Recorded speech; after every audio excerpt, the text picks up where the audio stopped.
अपने हाथों को उठाओ और एक साइलेंस मेंटेन कर दो। अब कोई बैठा खड़ा नहीं होना चाहिए, कोई पीछे मूवमेंट नहीं। जस्ट वर्ड ऑफ गॉड के लिए प्यासे सोल को लेके परमेश्वर के सामने जाओ और अपने हाथों को उठा के खुदा से कहो कि आज तेरा वचन मैं सुनने के लिए तैयार हूं और मैं वही करूंगा जो तू कहेगा। उठाओ अपने हाथों को और कहो। जैसे जैसे लोग साइंस को डिस्कवर करते जा रहे हैं, जैसे जैसे लोग मेडिकल फील्ड को डिस्कवर करते हैं, उतना वो अधिक समझ पा रहे हैं कि जो कुछ बाइबल के प्रिंसिपल्स हैं, जो बाइबल में चीजें लिखी हैं, वो एक वे ऑफ लाइफ है, वही रियलिटी है, वही सच्चाई है। बाइबल किसी धर्म को परिवर्तित करने के लिए नहीं, बल्कि मनुष्य क्या है, वो किस लिए बना, उसके जीवन में परमेश्वर क्या चाहता है और उसके जीवन में खुशी और आनंद और सुख कैसे आएगा, बाइबल में सारी चीजें लिखी हुई हैं। आपकी बॉडी में जो मैंने पिछले हफ्ते समझाया था, जो हीलिंग करता है प्रोटीन, उसका नाम क्या है? लेमिनिन। हाँ, जब डॉक्टर्स ने स्टडी किया तो क्या मालूम हो, उसकी पिक्चर वैसे दिखा देना कि लेमिनिन नाम का प्रोटीन है, अगर ये आपके शरीर में ना हो तो शरीर हील नहीं करता। जख्म होता है ना लोगों का, चंगा ही नहीं होता, जख्म भरता ही नहीं है। तो डॉक्टर्स ने फाइंड किया कि जो लेमिनिन है वो एक स्कैप फोल्डिंग का काम, शटरिंग का काम करता है। वो वे है, वो एक रास्ता बनाता है कि हीलिंग वाले जितने भी प्रोटीन हैं, जहां बीमारी है, जहां कोई चोट है, जहां कोई रोग है, वहां वो जाएं और उसको हील करें। अगर लेमिनिन ना हो तो हीलिंग नहीं होती, और लेमिनिन क्रॉस की तरह है पूरी तरह से। अब ये मैंने तो नहीं बनाया, ये मैंने तो नहीं कहा। अब ये 2000 साल पहले, जब 2700 साल पहले, 5000 साल पहले जब बाइबल में कोई पद लिखा जा रहा था, तो वहां तो तब कोई ब्लड टेस्ट नहीं होता था, माइक्रोस्कोप नहीं होता था कि तो माइक्रोस्कोप से देखा है जी, फिर यीशु मसीह ने क्रूस को चुन लिया कि ऐसे ही क्रूस में मैं जान दूंगा। वो तो 2000 साल पहले की बात है, लेकिन आज आपके ब्लड में जो हील कर रहा है वो क्रॉस है। आप मेरी बात समझ रहे हैं? जैसे जैसे हम मेडिकल फील्ड में आगे जाते हैं, बढ़ते हैं, और जब हम बॉडी की थोरो स्टडी करते हैं, कंप्लीट स्टडी करते हैं, हमें मालूम होता है कि बाइबल का एक एक पद, एक एक अध्याय जो है वो इतना कंप्लीट है, वो इतना पूरा है और इतना सामर्थी है कि आपका विश्वास बढ़ जाता है परमेश्वर के ऊपर। मेरी बात समझ रहे कि नहीं? लोगों को यह मालूम नहीं कि चर्च में आखिर क्या होता है, कि लाखों लोग चर्च चले जाते हैं जी, पंजाब में धर्म परिवर्तन हो रहा है, इंडिया में धर्म परिवर्तन हो रहा है। एक पॉलिटिशियन मुझसे मिले थोड़े दिन पहले और मैंने उन्हें बताया कि क्या होता है चर्च में। एक व्यक्ति चर्च में आया, उसका डाइवोर्स होना था, तो वो चर्च में आया कि परमेश्वर, मेरी वाइफ के साथ मेरा डाइवोर्स जल्दी हो जाए, मैं प्रार्थना करता हूं। तो किसी ने कहा तू चर्च जाता रहा, जल्दी छुटकारा हो जाएगा। उसने कहा ठीक है। वो आया चर्च, प्रेयर करने लगा, परमेश्वर मैंने छुटकारा दे, मेरी जनानी तो छुटकारा दे, प्रार्थना करने लगा और आने लगा चर्च। और जब चर्च में आया तो मैंने वचन दिया एक दिन की, परमेश्वर डाइवोर्स से नफरत करता है। जब उसे वचन मालूम हुआ कि परमेश्वर तो डाइवोर्स से नफरत करता है और मैं प्रभु से कह रहा हूं कि प्रभु मुझे डाइवोर्स जल्दी चाहिए, तो ये तो गलत प्रार्थना नहीं हो गई। इसका मतलब मुझे अलग प्रार्थना करनी चाहिए कि प्रभु तेरी मर्जी पूरी हो, तेरी मर्जी पूरी हो। वो प्रार्थना करने लगा और सारे लोग उससे नाराज रहते थे।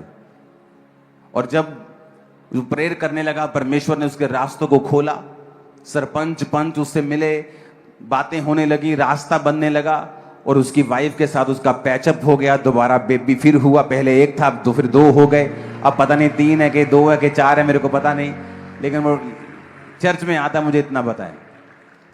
आप मेरी बात समझ रहे कि नहीं? तो जब वर्ड ऑफ गॉड उसके अंदर गया तो परमेश्वर ने उसकी जो प्रॉब्लम थी उसे खत्म कर दिया। जब वचन अंदर गया तो मुश्किल खत्म हो गई, हां या ना? तो हमें ये मेक श्योर करना है कि आज जो वचन मैं सुनने जा रहा हूं, मैं इसको फॉलो करूं ताकि मेरी जिंदगी में वो सारे जितने कर्स हैं वो फिनिश हो जाएं। हालेलुया।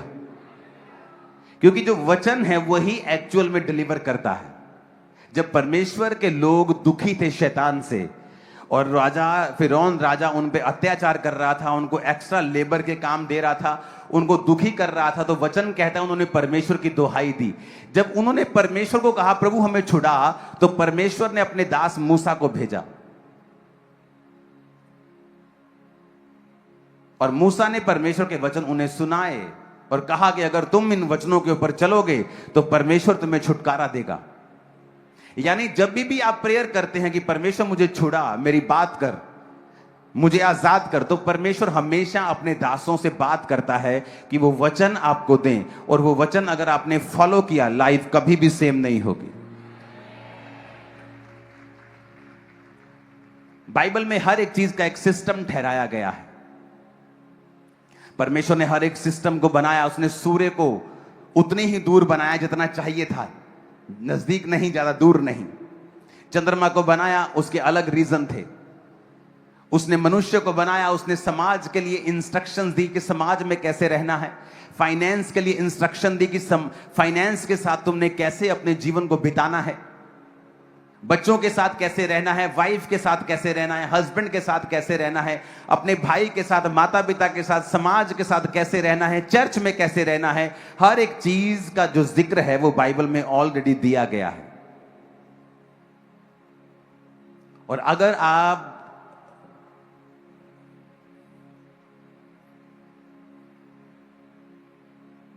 इस बात को समझेंगे कि आज मुझे वचन चाहिए परमेश्वर का और मुझे आजाद होना है, आज जो भी परमेश्वर का आत्मा मुझसे कहेगा मैं सुनूंगा,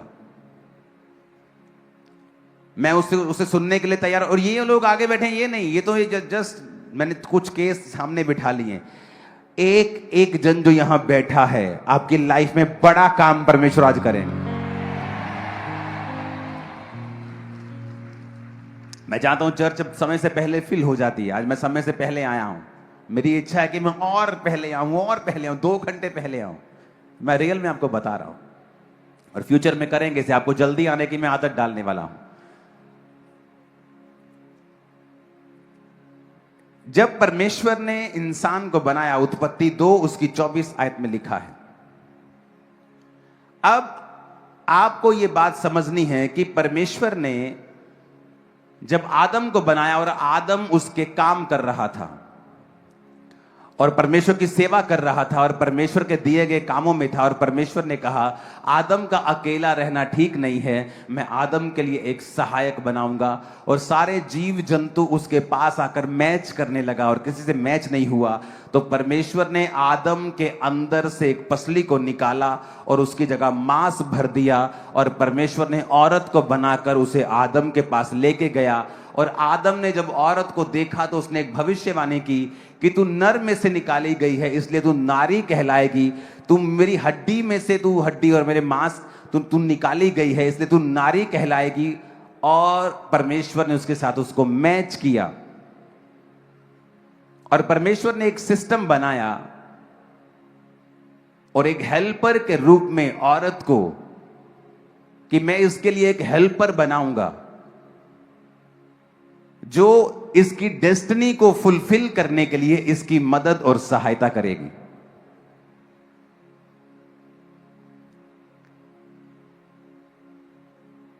जो इसकी जो बुलाहट है उसको पूरा करने में इसकी मदद और सहायता करेगी। अगर आप दुनिया भर में निगाह मारें,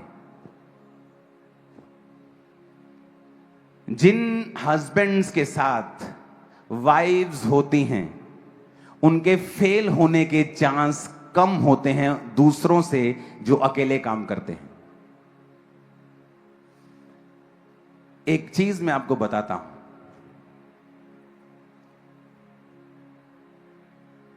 वॉशिंगटन यूनिवर्सिटी ने एक स्टडी की, और उस स्टडी में उन्होंने 5000 जो मैरिड इंडिविजुअल्स थे उनको उन्होंने स्टडी किया। अब ध्यान से मेरी बात को सुनना, इस वचन को अब मैं वचन से मिलाकर उनसे बात करूंगा। पहला पत्रस 3 उसकी 7 आयत में लिखा है, कहता पतियों तुम भी बुद्धिमानी से पत्नियों के साथ जीवन निर्वाह करो। आज बहुतों को कानों में मिर्ची लगने वाली है, आपको बता रहा हूं। Likewise, ye husbands dwell with them according to knowledge.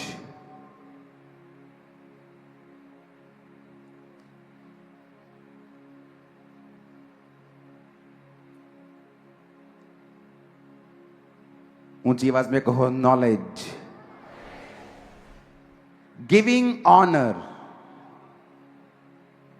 अगर ऑनर को आप यूनानी भाषा में पढ़ेंगे तो उसका ग्रीक भाषा में 5092 शब्द है, जिसका मतलब है टाइम, ए वैल्यू।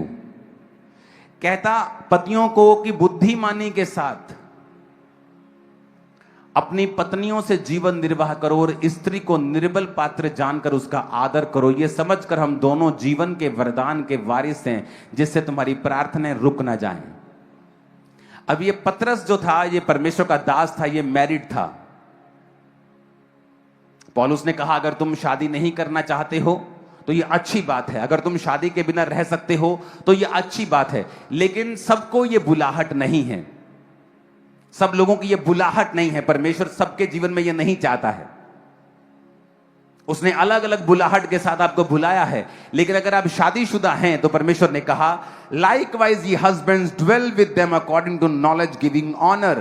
कहता अपनी पत्नी को वैल्यूएबल चीजें दो, समय। निर्बल पात्र, निर्बल का मतलब ये नहीं कि वो कमजोर है, यहां पर वो फिजिकल स्ट्रेंथ की बात कर रहा है। जो औरत है उसे परमेश्वर ने आदमी से फिजिकल स्ट्रेंथ में कम बनाया है। हर एक आदमी, कामयाब आदमी के पीछे औरत होती है, यह भी इस सदी का सबसे बड़ा झूठ है। ना तो औरत आपके पांव की जूती है क्योंकि वो आपके पैर की हड्डी से नहीं निकली, ना ही वो आपके सर का ताज है क्योंकि ना वो आपके सिर की हड्डी से नहीं निकली। औरत आपके साइड बाय साइड, कंधे से कंधा मिला के आपके साथ खड़ी होने के लिए परमेश्वर ने उसे अनॉइंट किया है, और ये उसकी रियल कॉलिंग है आपकी लाइफ। उसको परमेश्वर ने पसली से निकाला, साइड से निकाला है, ताकि वो आपके साइड में खड़ी हो। वॉशिंगटन यूनिवर्सिटी ने एक स्टडी की, और उन्होंने क्या स्टडी की? They found that the people with reliable and discipline partners, ऐसे पार्टनर्स जो डिसिप्लिन्ड हैं,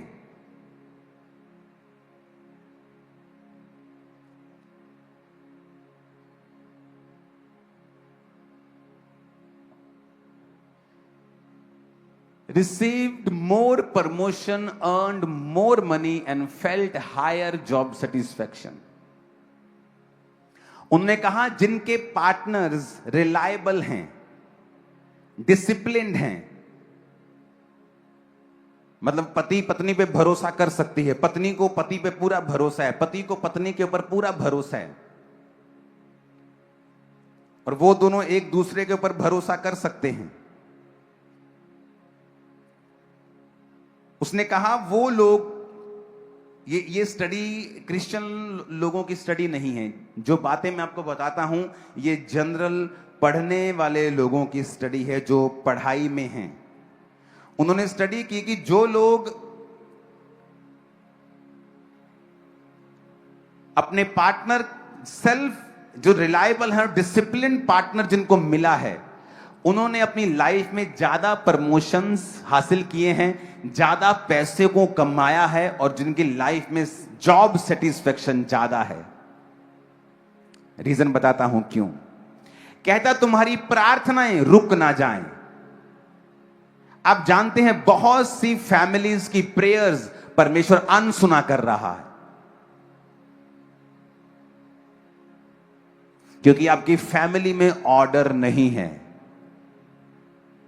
आपकी फैमिली मैनेज्ड नहीं है। पतरस ने खास बोला, उसने कहा अपनी पत्नी का आदर करो जिससे कि तुम्हारी प्रार्थनाएं रुक ना जाएं। तुम्हारी प्रेयर क्या है? परमेश्वर मुझे हील कर, मुझे फाइनेंस ब्लेसिंग चाहिए, मुझे बेबी बॉय, मुझे बेबी गर्ल, मुझे ये चाहिए, मुझे। परमेश्वर कहता तुम्हारी प्रार्थनाएं हिंडर हो जाएंगी।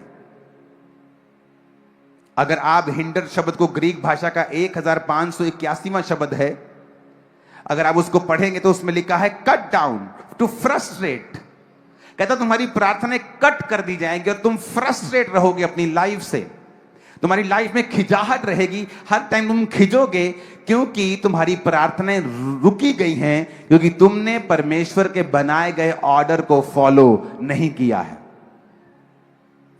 अब ये जो स्टडी उन्होंने की, ये कोई स्टडी करने वाले लोग क्रिश्चियन नहीं थे, लेकिन आप नोटिस करो कि ये स्टडी इस वचन के ऊपर पूरा ठप्पा लगाती है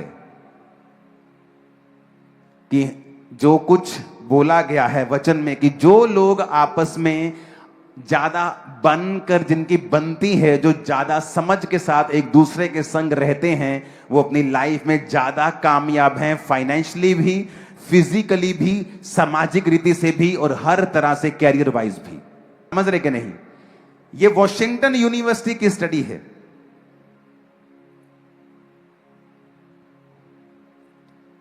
उसके अगली लाइन को हम पढ़ेंगे।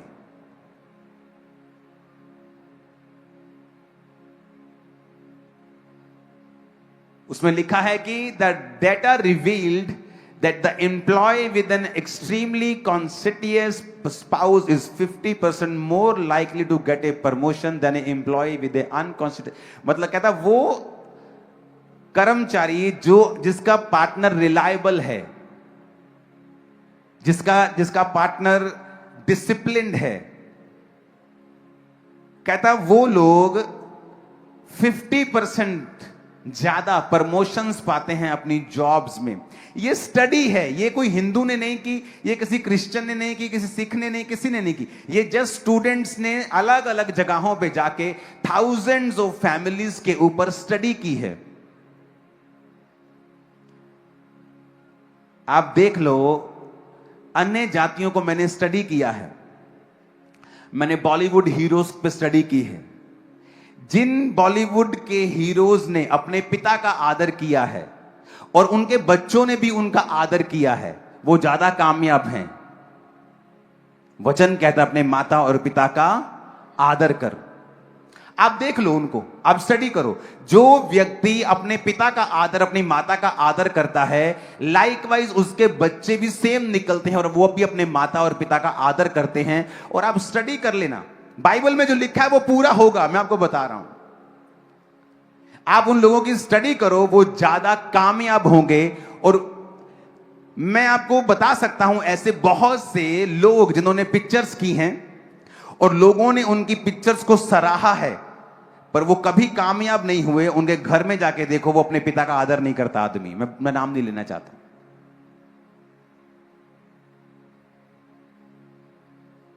हालांकि वो सब कुछ अच्छा कर रहा है, लेकिन अगर आप देखेंगे जो बाइबल है वो सिर्फ क्रिश्चियंस के लिए नहीं है।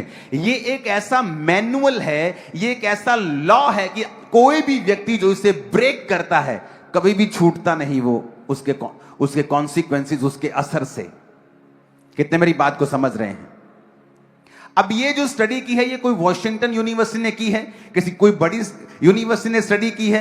और उन्होंने स्टडी किया है कि वो लोग जो जिनके पार्टनर्स उनके साथ ज्यादा रिलायबल हैं, डिसिप्लिन्ड हैं, जो एक दूसरे के प्रति डेडिकेटेड हैं, लाइफ में एक दूसरे से खुश हैं, वो लोग ज्यादा ब्लेस्ड हैं उन लोगों से जो इस ब्लेसिंग में नहीं है। पतरस ने कहा तुम्हारी प्रार्थनाएं रुक ना जाएं, फ्रस्ट्रेट ना हो जाएं, कट डाउन ना हो जाएं, क्योंकि तुम दोनों जीवन के वरदान के वारिस हो।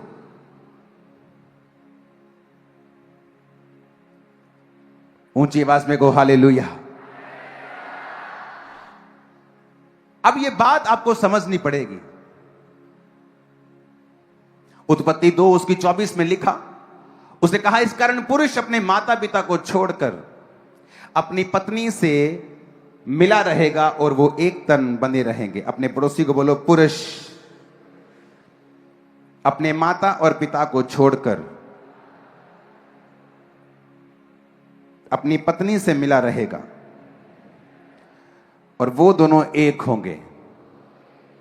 अब यहां पर वो बच्चे भी हैं वो जिनकी अभी अभी शादी हुई है, वहां वो भी हैं जिनकी शादियां हो गई हैं और वो बड़े हो गए हैं। यहां वो भी हैं जिनके बेटों की शादियां हुई हैं, यहां वो भी हैं जिनकी बेटियों की शादियां हुई हैं। अब रूल सबके लिए एक है। परमेश्वर की मर्जी क्या है, उसने एक सिस्टम बनाया। अब जब मूसा परमेश्वर ने खड़ा किया, तो मूसा ने जब एक अन्य जाति औरत के साथ शादी की तो लोग उसके कुड़कुड़ाने लगे। तो परमेश्वर ने उसकी बहन को बुलाया, उसने कहा, हां तू भी नबिया है, पर तुझे मालूम नहीं मूसा को मैंने हेड ठहराया है और तुझे जज करने का अधिकार नहीं दिया, इसलिए अब तू कोड़ी रहेगी। और उसे कोड़ हुआ। परमेश्वर ने कहा बात यह नहीं है, बात यह है कि तू मेरी मैनेजमेंट के खिलाफ, बात मूसा की नहीं है, बात चुनाव की है।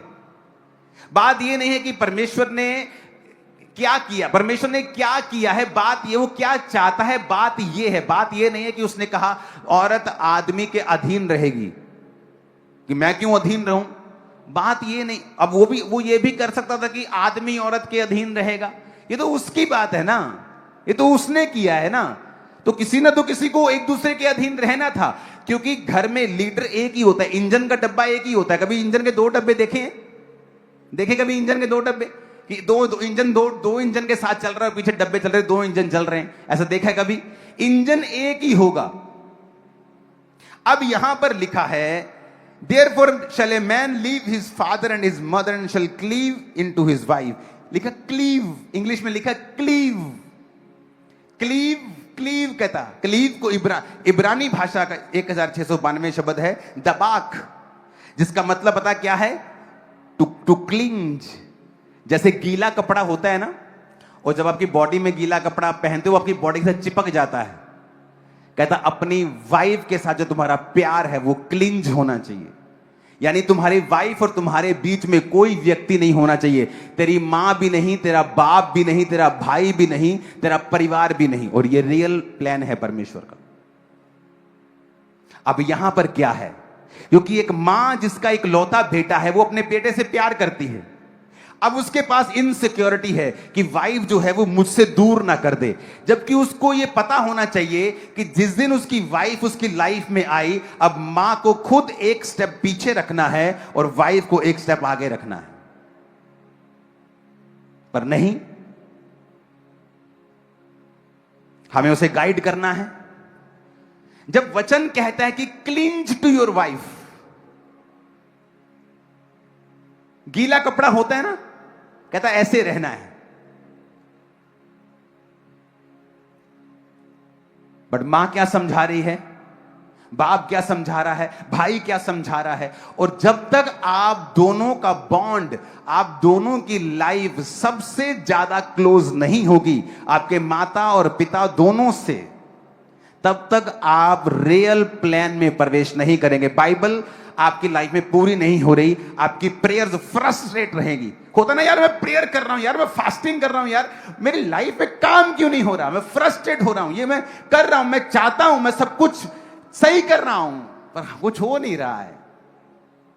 परमेश्वर ने कहा cleanse to your wife, adhere to your wife, join together, keep fast, overtake, pursue hard, stick to your wife. अब मां को यह चाहिए कि वो एक कदम पीछे हटे और अपनी बेटे को खुद अपनी पत्नी के क्लोज होने के लिए, और पत्नी की मां को चाहिए कि सारा दिन फोन पर चुगलियां करके उसको पति के खिलाफ करने की बजाय वो हेल्प करे कि वो पति के करीब जाए। क्यों? क्योंकि जब वो दोनों एक होंगे तभी ब्लेसिंग उतरेगी, नहीं तो नहीं उतरेगी।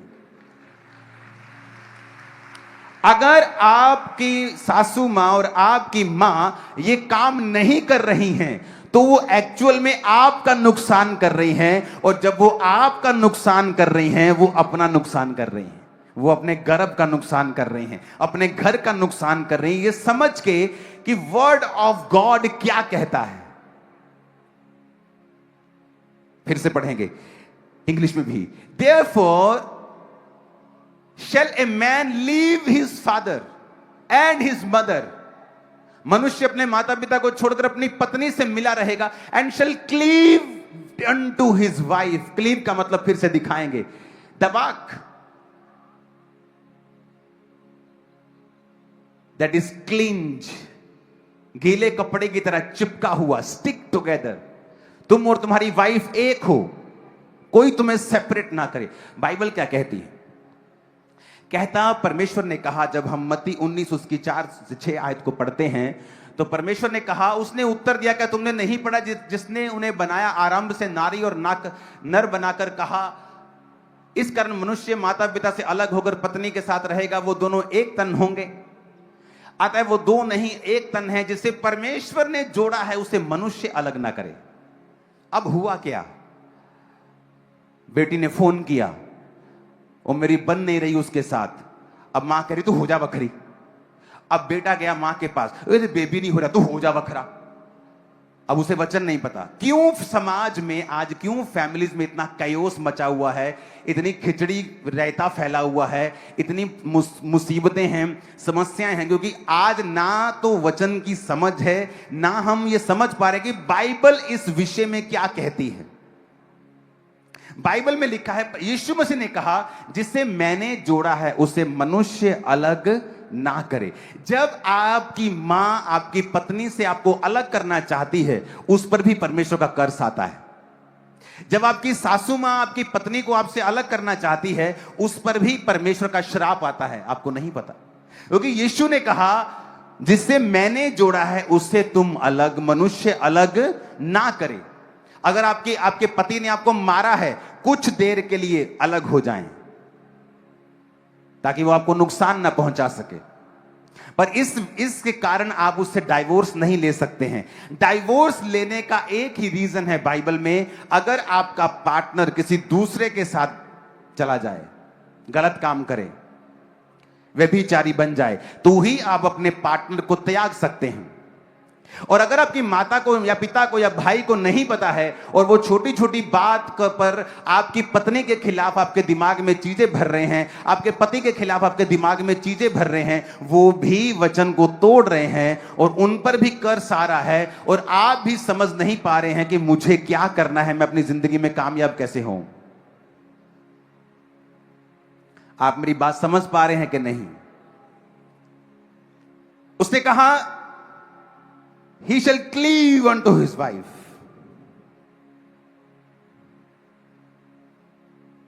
अब हमें समझना होगा इन बातों को।